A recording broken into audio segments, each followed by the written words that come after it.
सम्पूर्णलाई नमस्कार। नमस्ते। आज हामी यो गर्भादर्बा जाने बाटो झिलदेखि गर्भादर्बाको बिचमा पर्ने बाटोको चाहिँ स्थलगत हामी चाहिँ निरीक्षण गर्न आएका छौँ। यसको चाहिँ अवलोकन गर्न आएका छौँ के कस्तो छ यसको भौतिक स्थिति। हामीसँग क्षेत्र नम्बर 4 का श्री खेमराज कोइरालाज्यू माननीय पनि हामीसँग हुनुहुन्छ। उहाँले चाहिँ यो बाटोलाई चाहिँ के कसरी चाहिँ आगामी दिनमा चाहिँ यसको चाहिँ स्तरीय उन्नति गर्न सकिन्छ भन्ने विषयमा चाहिँ कसरी चाहिँ सङ्घमा चाहिँ पहल गर्न सकिन्छ भन्ने विषयमा चाहिँ हामी यहाँ आएका छौँ। यसको चाहिँ एकदमै जीर्ण अवस्था देखियो र यसको विषयमा चाहिँ माननीयज्यूलाई पनि दुई चार कुरा सानो कुरा यसको बारेमा चाहिँ राखिदिनु हुन म अनुरोध गर्दछु। यहाँबाट यता जाने भनेको चौमाला जाने हो हैन? यो चौमाला यो हाम्रो दुईटा अब सङ्गम स्थल भनौँ, सङ्गम स्थल। म योभन्दा अगाडि जे जति प्रगति भएको छ त्यसको लागि सम्बन्धित सबैलाई धन्यवाद दिन चाहन्छु।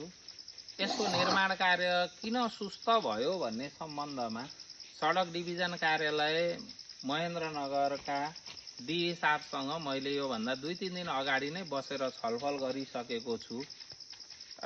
यो आर्थिक वर्षमा के कति गर्न सकिन्छ, तर आगामी आर्थिक वर्षमा मेरो विचारमा 3 वर्षसम्ममा यो बाटोलाई पूर्ण रूपले पिच बनाउन सकियो भने चुरेको सम्बन्ध तराईसँग र त्यहाँ भएका उत्पादन कृषिका कुरा लगायत अन्य कुराहरूको सम्बन्ध चाहिँ खालि बाटोको मात्रै होइन कि यो उत्पादनसँग जोडिएर आर्थिक निर्भरतासँग जोडिन सक्छ भन्ने हामी सबै साथीहरूको बुझाइ छ।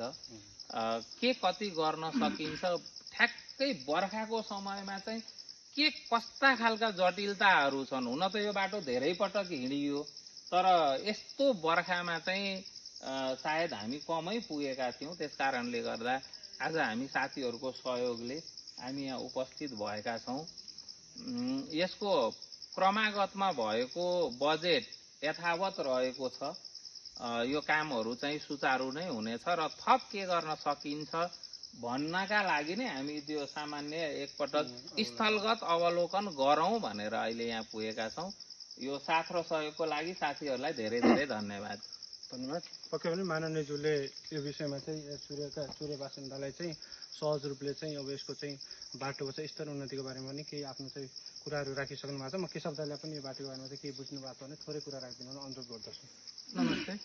यो हाम्रो चुरे र हाम्रो चौमालासँगको सम्बन्ध परापूर्वकालदेखि हाट बजारको सम्बन्ध पनि रहेको छ। हाट आउने स्थल पनि हो हाम्रो चौमाला र यसै गरी यो बाटो वर्षौंसम्म पनि अल्पत्र परेको अवस्थामा हाल आएर केही स्तर उन्नति